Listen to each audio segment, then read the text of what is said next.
qo'yilgandi diagnoz qilib. Sentyabrda qo'yilgandi.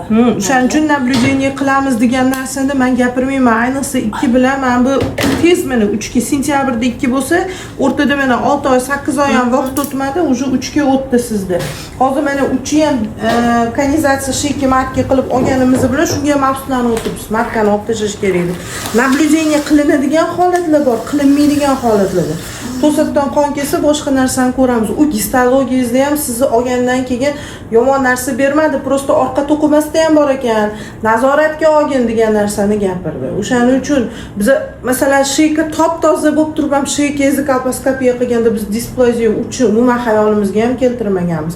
Menda ham boshqa joyda ham 2 qo'ygan o'sha kolposkopiyangizda bir edi. Biz displaziya 2 qo'ydik kolposkopiya, no histologiya 3 beriladi. O'shaning uchun sheyka toza bo'lib turib ham karsinoma chiqib qolishi mumkin. Keyin elparpa gapingiz bo'ldi. Belga og'riq beradimi? Kanizatsiyadan keyin-da. Xuddi qorningizda ham tonusga o'xshagan holatlar beradi. Bunaqa bo'lmadi, temperatura qilmadi, boshqa bo'lmadi.